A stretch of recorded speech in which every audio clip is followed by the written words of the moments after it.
I never thought I'd be making this video because I never thought I would want to ever touch Sonic Forces again. But here we are, we're going to talk about Sonic Forces. So if you've been following this channel for years now, you would know that Sonic Forces is actually how I got into making Sonic videos. Around the time Project Sonic 2017 was announced, I actually thought it would be a good idea to start talking about Sonic because one, it's one of my favorite franchises, and before that I was doing Let's Play videos and I kind of was tired of doing that and I saw I wasn't going anywhere. So I decided to just become a discussion channel starting with Sonic Forces. I did reactions to stuff, covered every little thing, did news videos, did hype discussions. I was really into Sonic Forces and I was excited to see it actually come out. And when it came out, yeah, I tried to like it, but you'll see slowly over time if you go back and look at my videos that I slowly just admitted to myself, the game's just not that good, and I tried to force fun. But that's not to say there aren't some things that this game actually did right. What do you mean by that?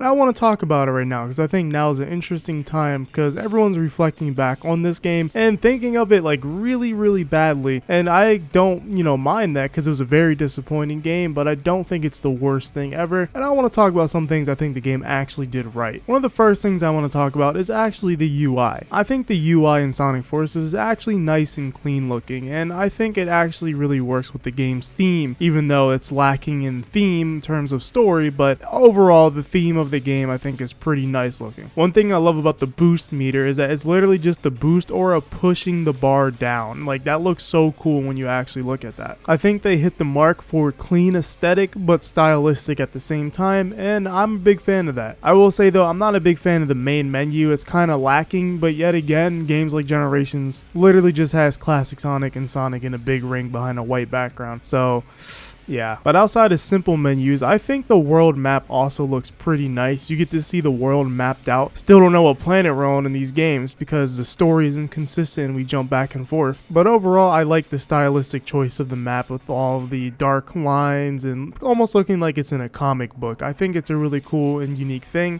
And I also like how it shows the blue versus red, determining which territory is being freed by Sonic or what's taken over by Eggman. Not gonna lie though, kinda wild that Eggman took over the entire planet, but you know, it is what it is. And to be honest, we don't really get to see him do it. But wait, I have to remember, this is a video about talking about good things. But something else that got right is also the music. Sonic Forces music track isn't the best in the series and certainly not the worst, but it's a pretty good soundtrack. Some of my favorites are definitely the remixes and also music like Mortar Canyon or Network Terminal or Aqua Road. Those are all some really great soundtracks. I really like that Sonic Forces brought vocals back because we haven't really had vocals in levels in a long time, even though I personally am not the biggest fan of Fist Bump. But when you play that level with the custom hero in Sonic and Fist Bump plays, it's actually kind of hidden, I'm not gonna lie. I actually caught myself singing along to it one time and I was like, wait, hold on, I don't like this song though. But music aside, because you'll be hearing that all throughout this video, I want to talk about some levels that I actually think are pretty decent. I don't think any level is Generations quality or even Unleashed quality, but there are some levels that I think are decent and have a little bit of fun to them. First one I want to talk about is Mortar Canyon.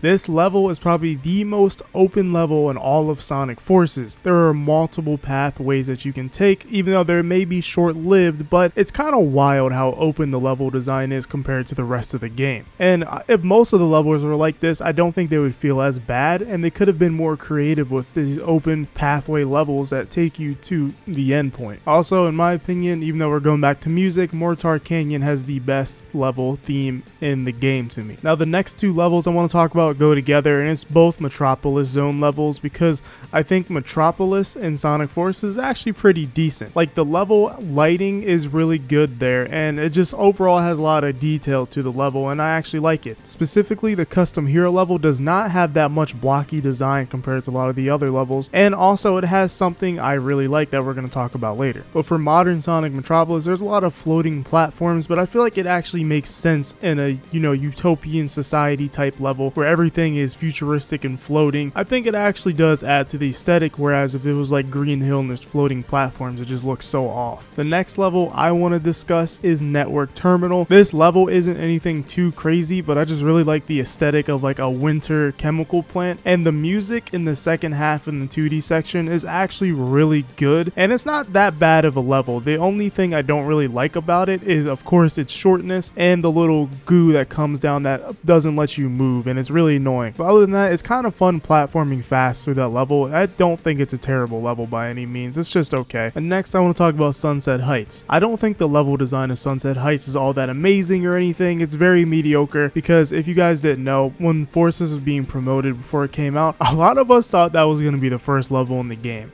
But we were wrong, it wasn't, and it didn't get better from there really. But one thing I'll say is Hedgehog Engine 2 is a lot more dynamic than Hedgehog Engine 1, because if you look at Sunset Heights, there is a lot going on in that level. There's stuff with giant robots in the background, flames everywhere, and meteors pretty much falling down, and there's a lot of dynamic, graphics just going on, and it's something I can appreciate about some levels in Sonic Forces. There's just a lot happening on screen, and I think that's really cool, and there's not really that much that goes on in previous Sonic games on screen in terms of effects and particles everywhere. The most particles I can think of in a Sonic Boost level is in Generations and Rooftop Run with all of the confetti everywhere. But now let's move on to mechanics. I don't really have much to say about this because Sonic Forces took away a lot of stuff. They took away the short hop, they took away the drift, and they took away overall movement control over Sonic moving left and right, so he kind of feels stiff. But what they did add was the air boost. The way the air boost works is differently in Sonic Forces, and I really like it because you essentially get to keep on flying forward, or as some would say, falling with style. It's something that I can actually say feels good in that game. It feels good to just fly over stuff. But the other mechanic I like, which also Colors has, is the double jump. I think the double jump's pretty cool. I don't prefer it over like just a normal homing attack air dash, but I do like the double jump for platforming. I do think it makes platforming a bit more fun because you can move a little bit faster, because when Sonic double jumps in 2D at least, it seems like he keeps his momentum if you're moving forward, and I really like that. And having a double jump only enhances your movement. Now moving on from mechanics, pretty much everything from here on out will basically be in its own category. But let's talk about set pieces. Set pieces is something I think is very important for Sonic games because it adds flair and style. Like for example, the gun truck in Sonic Adventure 2, just running down the hill away from that is considered a set piece. It's really cool and it's fun. Or Sonic Adventure 1, running from the Orca. But in Forces, they kind of bring that back because we haven't had set pieces like that in a while. The type of set pieces I think are really unique and cool to Sonic Forces are like the Metropolis stage with the custom hero, where you swing off the rope and you're flying through the air, and then Infinite just pops up next to you. You guys look at each other, and then he does his little Infinite thing, and I think it's actually pretty cool. And even at the end of the level, when you beat it, you see Infinite fly down on the road behind you, and it's really cool, and I wish Sonic games would do more stuff like this. But speaking of the custom hero, I think the custom hero customization is actually pretty cool and dope. There's a lot of cool stuff and references you can put on your character.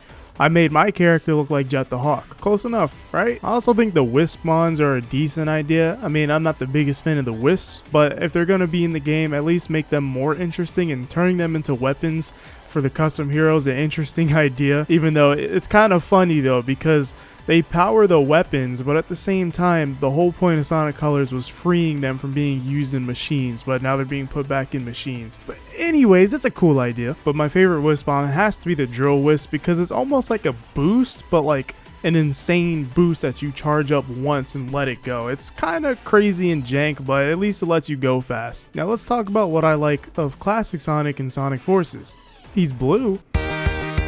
Now, one thing I really like about Sonic Forces is the in-game dialogue they have while you're in a level. Now, sometimes it can be a little bit annoying, but sometimes I think it can add to stuff. But when they're talking about something happening, like a war going on, that's when I think it's at its worst, because like I want to see this stuff happening, but I don't see it. I just hear them talking about it. But when they're communicating to like Sonic and stuff, I think it's pretty interesting. I also like that they attempt at world building by bringing back some of these old levels like Chemical Plant and Green Hill and incorporate it into the world, and they have it mapped out on the world map like we mentioned earlier. I think this is actually a good idea to have some world building in Sonic because it makes stuff make sense a little bit. And before we hop into our last thing, I want to say the team levels that they do was actually not a bad idea. It's just not that well executed, and we could have had a Sonic Heroes type style in this game and it would have been really cool, but instead it's just whatever button you press activates a certain character, which was kind of lame and it didn't really feel all that different or unique. But it's not a bad idea to have characters running with you in levels. But the last thing I want to talk about is Episode Shadow. It's crazy because I think Episode Shadow might be better than the entire game. One, because it's even shorter, and for some reason the dialogue is so much better, and I don't understand why. But first and foremost, Episode Shadow is 3 levels long. 2 of those levels I think are pretty decent. Now we have Sunset Heights again, but it's a little bit different, and it's I think the definitive version of Sunset Heights, and it's called Enemy Territory also, by the way, instead of Sunset Heights, even though it's the same thing.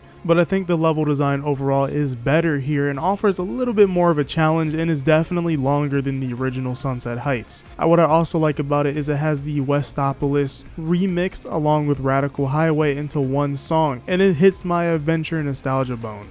Also, why is Episode Shadow the best direction Kirk Thornton has ever had playing Shadow the Hedgehog? Now, I like Kirk Thornton. I enjoy his performance as Jin and stuff like Samurai Champloo or Sayax in Kingdom Hearts. He does a good job, but direction he gets in these games are so just wacky. Listen to Team Sonic Racing and then listen to how he sounds in Episode Shadow. Anybody who gets in my way is my enemy, Blaze. That won't stop me, Chow. No, you. And the only thing of no consequence around here is that big mouth of yours. Should have hired some defense squads for the defense squad. Hey, Doctor, don't show your pathetic face around me ever again. It's like, dang, well, I guess they told him to actually sound like what Shadow would sound like, instead of someone trying to be a Mimi Shadow. And honestly, it's really believable, and I think it's pretty good, and it makes me think Kirk Thornton can do a great job with Shadow, because I know he's a great voice actor. But I think it's cool that Sonic Forces even lets us play as Shadow, even though he's literally just the same exact thing as Sonic, but it's still cool just being able to see Shadow's aesthetic while moving through levels. And even though this cutscene is super memed because the I am not weak part, but Shadow was so cool in this, and he was beaten like Infinite like badly, and he was teleporting, and it reminded me a lot of the Shadow the Hedgehog opening CGI cutscene where he's teleporting everywhere, and I think it captures Shadow really well. But that's a lot of the stuff I think Sonic Forces did right. Now there's probably just as much stuff that it did wrong, but these are the things that I think I actually enjoyed. And as you can see, Classic Sonic was nowhere near this video except him being blue. But that is overall going to conclude everything I think Sonic Forces did right. If you agree or disagree, let me know in the comments below, and make sure to hit the subscribe button, and I'll see you in the next one.